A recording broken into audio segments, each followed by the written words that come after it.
Salut mes petits zombies, aujourd'hui je vais vous apprendre à faire une brûlure à l'acide avec un côté effervescent. Alors pour ce faire, vous aurez besoin tout d'abord de gélatine.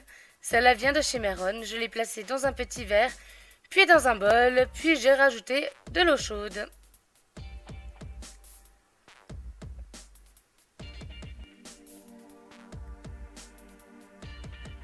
Je vais le placer de côté et attendre que ça fonde. Puis vous aurez besoin de fard gras ou de rouge à lèvres.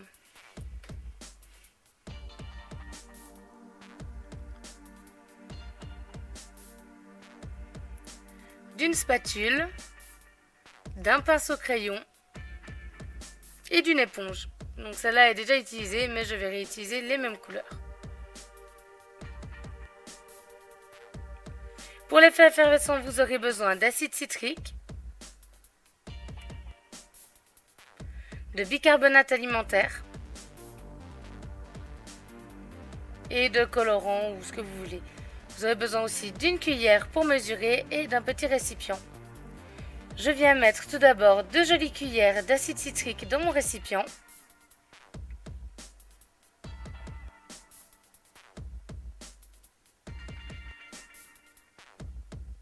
J'y ajoute 3 cuillères de bicarbonate.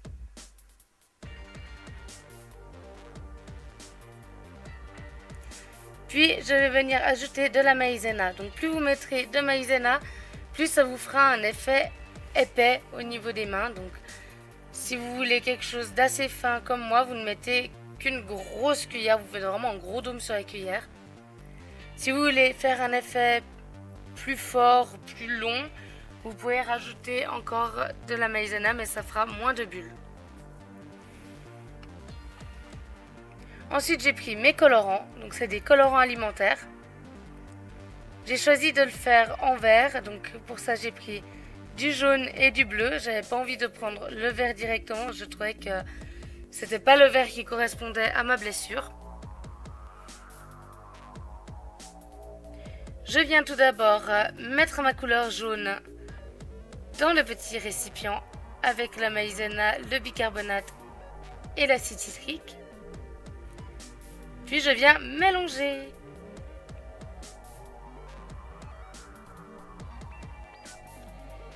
Donc c'est beaucoup plus simple de mélanger avec les doigts en faisant une pince que de mélanger à la cuillère. Puis j'ai rajouté un tout petit peu de colorant bleu. Donc il n'y a vraiment pas besoin de beaucoup de colorant, ça colore très très vite.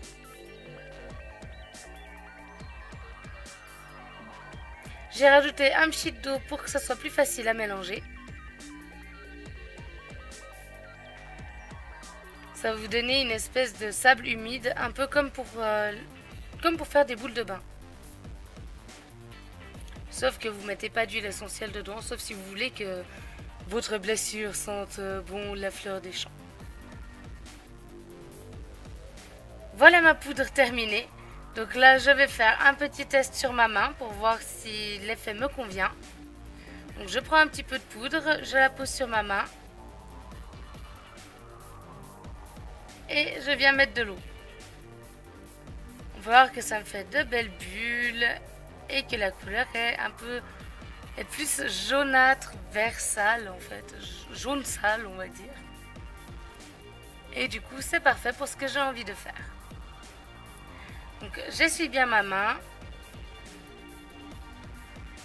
Je pose ma poudre sur le côté.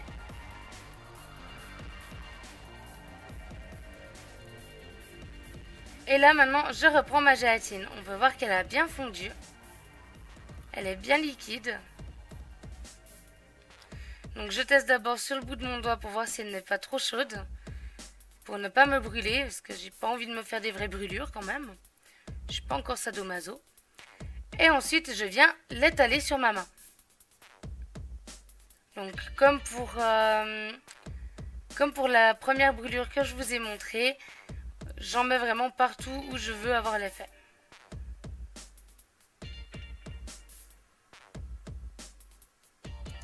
Donc je le mets partout, puis je vais venir faire des creux. Donc pour faire des creux, je viens enlever de la matière, puis je vais venir étaler la matière que j'ai enlevée sur le tour de mon trou pour donner un relief, un joli bombé.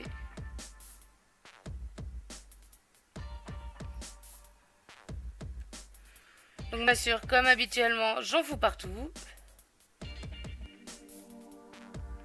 Je viens retravailler mes creux. Donc là, il faut travailler quand la gélatine n'est pas encore entièrement refroidie, sinon vous aurez juste un bloc que vous n'arriverez pas à étaler. Donc là, je la fais un tout petit peu refroidir pour qu'elle soit un peu plus épaisse. Il faut vraiment trouver la consistance qui vous convient le mieux pour la travailler. Donc je viens remettre juste autour de mes trous.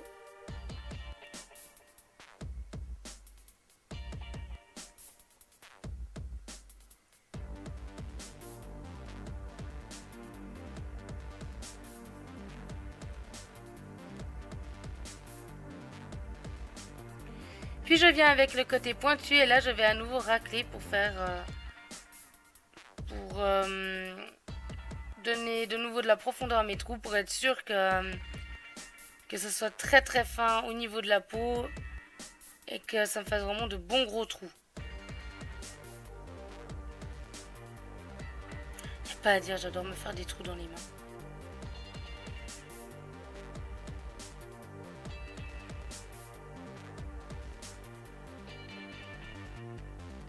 Donc je retravaille bien mes bordures.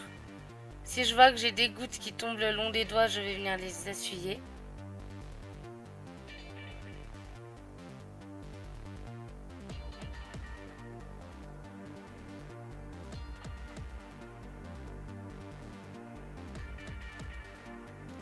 Donc pareil sur les doigts, je viens faire des trous.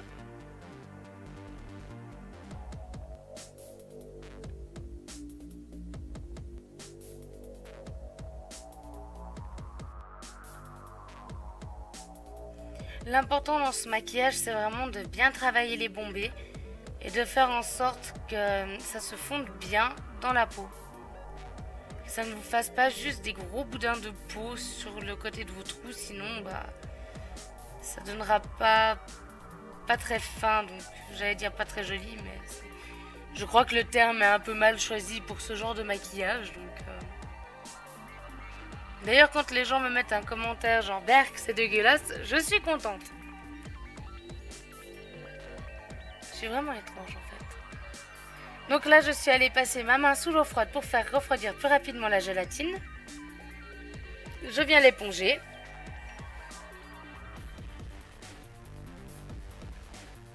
Puis je vais vous montrer que si vous passez directement avec votre fard gras sur la gélatine, ça n'accrochera pas. C'est vraiment... La gélatine a un effet collant, donc ça va plus se coller sur votre éponge que sur votre main. Vous voyez, je peux tapoter autant que je veux, ça ne colore absolument pas. Donc pour remédier à ce problème, vous pouvez prendre de la maïzena, du talc, de la poudre transparente, de la poudre colorée, enfin c'est comme vous voulez. Tant que c'est de la couleur peau ou transparent ou légèrement blanchâtre, vu qu'on va revenir travailler par-dessus. Donc le côté blanchâtre est pas mal car il fera plus ressortir vos couleurs. Donc je viens d'abord tapoter avec une éponge. C'est pour éviter d'avoir l'effet gluant qui se met à l'intérieur de mes pinceaux parce que c'est vraiment très difficile de s'en débarrasser.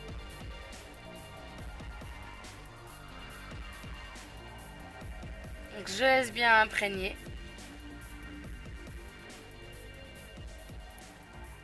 Une fois que je suis sûre d'en avoir bien mis partout, je viens rebalayer une deuxième fois avec un pinceau. Comme je suis passée d'abord avec l'éponge, je n'ai pas de risque que mes poils se collent entre eux. Et là, vous allez voir que maintenant, ça se colore très très bien.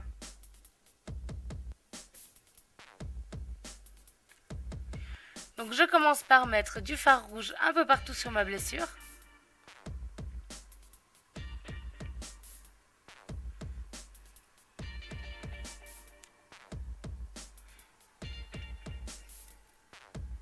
Donc je vais vous montrer au rouge à lèvres. Donc là j'ai pris un rouge très foncé. Et vous pouvez voir que ça marche aussi très très bien. Vous pouvez venir directement le tapoter au doigt puis à l'éponge. Ou directement à l'éponge. C'est comme vous voulez. Ensuite, j'ai pris un rose assez fluo, mais qui reste quand même foncé. Et je suis revenue tapoter. Ensuite, je prends mon pinceau crayon et ma couleur rouge. Et là, je vais venir faire tous les bourrelets que j'ai fait autour de mes trous.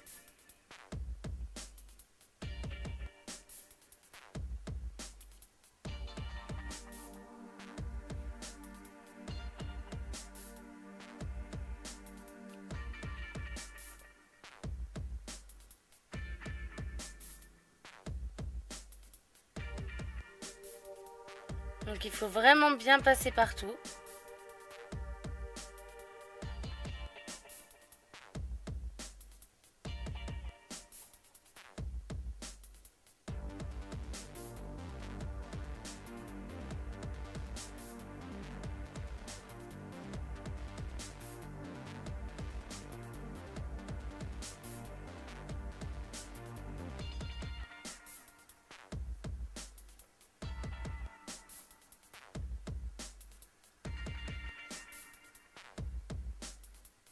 Puis je reviens avec mon éponge pour estomper un peu le tout.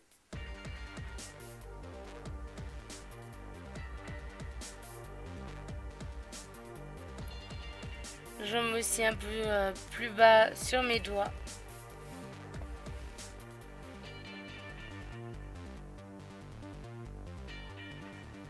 Je viens prendre mon jaune.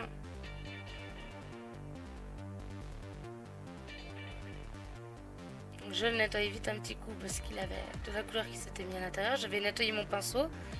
Donc pour ça, je prends un peu de démaquillant et un coton et je viens simplement le frotter. Ensuite, je refais à nouveau mes petits bourrelets, donc un peu plus finement cette fois, pour vraiment accentuer le relief.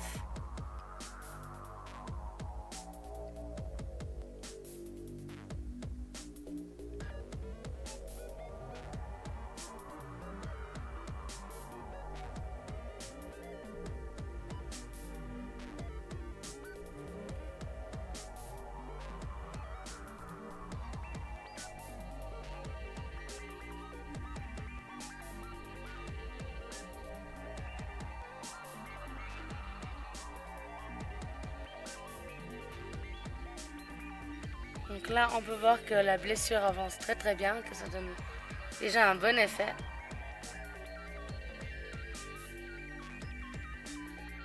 Donc je vais juste venir préparer mon rouge sang, je vais reprendre mon rouge normal. Et là, cette fois, je vais le placer à l'intérieur de mes trous pour faire une couleur de base sur laquelle travailler. Donc j'en mets assez pour que ça soit déjà bien pigmenté.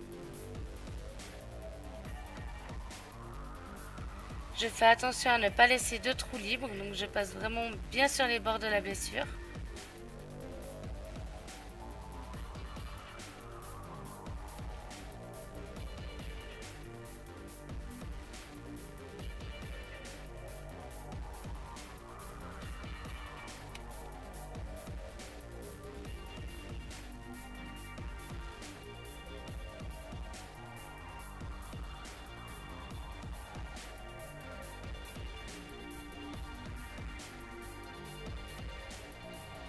Je rajoute un peu de peau rouge autour de ma base en gélatine pour le fondre un peu mieux à la peau.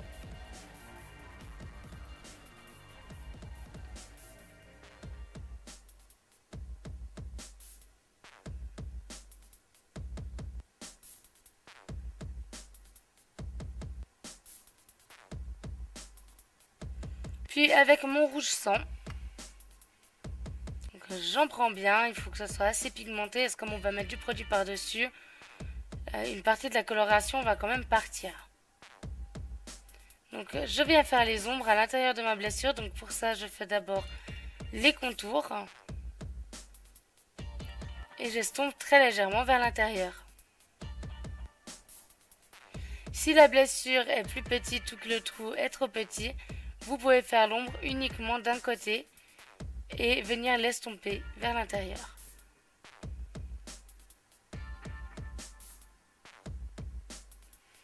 Donc sur ce maquillage, il n'y a pas besoin d'être extrêmement précis au moment de la coloration dans les trous. Donc là, je vais venir prendre donc un rouge foncé et un rouge encore plus foncé en fait.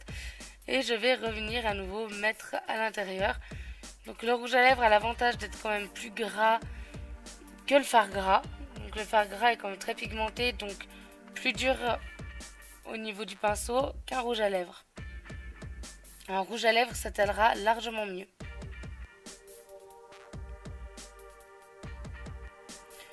Par contre, le fard gras tiendra mieux que le rouge à lèvres.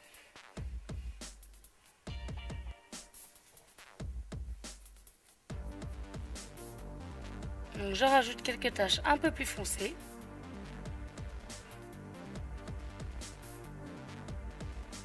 Je fais le tour de mes dômes en plus foncé. En fait, c'est vraiment histoire de donner plus de relief à votre blessure.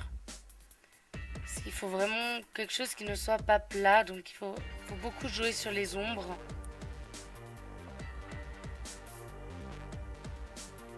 Et si vous faites tout d'une seule couleur unie, vous n'aurez pas du tout l'effet de 3D, enfin ça cassera tout l'effet de 3D.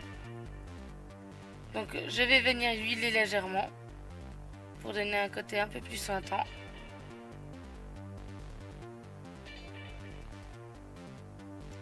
Donc voilà une première version de la blessure que vous pourriez faire. Voilà avec la poudre ce que ça va donner. Je vais en mettre... D'abord je casse pour pas qu'il y ait de trop gros morceaux et je viens saupoudrer ma blessure. J'en mets un petit peu plus au niveau des trous. Je tapote ma main pour faire tomber le trou de poudre. Donc j'essaye d'en mettre vraiment dans les trous et un petit peu à côté. Je vais prendre un spray d'eau et je vais venir sprayer dessus. Et voilà l'effet des bulles. Donc ça c'est la première version que vous pouvez faire. Je vais vous montrer juste après une deuxième version un peu plus glauque, un peu plus gore. Donc là vous pouvez voir que la coloration part quand même légèrement. Mais pour la deuxième partie je n'aurai pas besoin. Donc là je prends du faux sang marron. Donc c'est le faux sang épais et foncé. Parce qu'ils ont plusieurs couleurs de faux sang.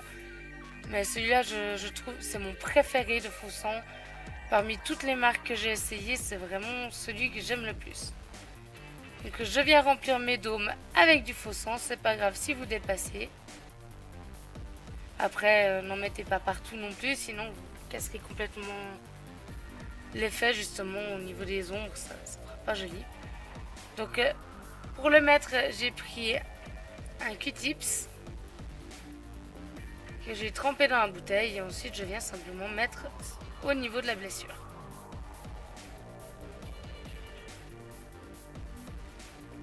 Donc j'en mets une assez belle quantité, j'ai envie que ça colore un peu ma poudre après une fois que je mettrai l'eau dessus.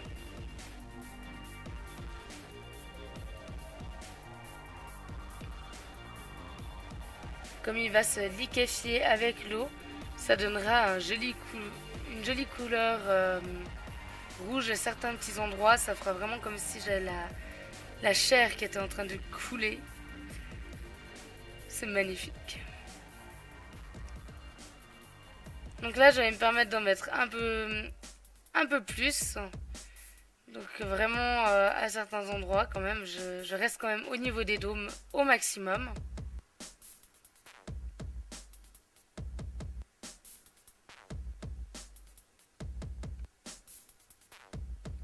L'avantage avec le faux sang, c'est que vous pouvez le tapoter légèrement dans le faux sang.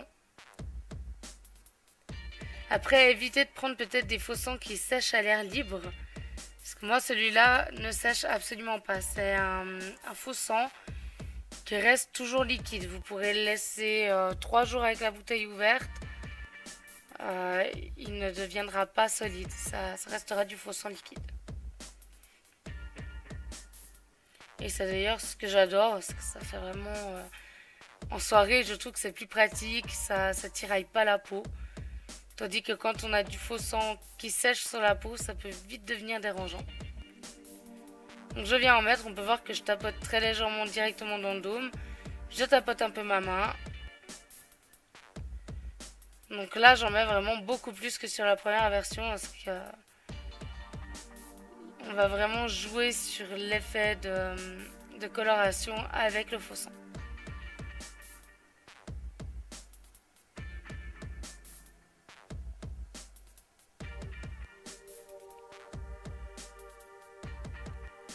Donc là je viens sprayer et vous pouvez voir que cette fois j'ai des endroits qui se mettent en vert et d'autres qui prennent vraiment une jolie couleur chair et une belle couleur sang. Voilà, on va dire ça, une jolie couleur sang. Je viens remettre un petit peu de poudre par endroit.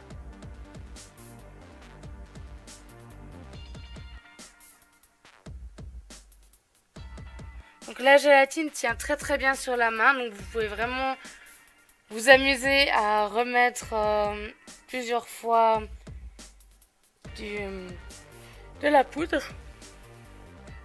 Vous pouvez aussi prendre des tablettes de dafalgan effervescent. Donc il n'y a aucun risque pour la peau, je m'étais renseignée en pharmacie directement. Et voilà le résultat. Donc si ma vidéo vous a plu, n'hésitez pas à lâcher un pouce bleu, à vous abonner à ma page, à ma chaîne, à m'écrire, à me laisser des commentaires. Et je vous dis à bientôt pour un prochain maquillage.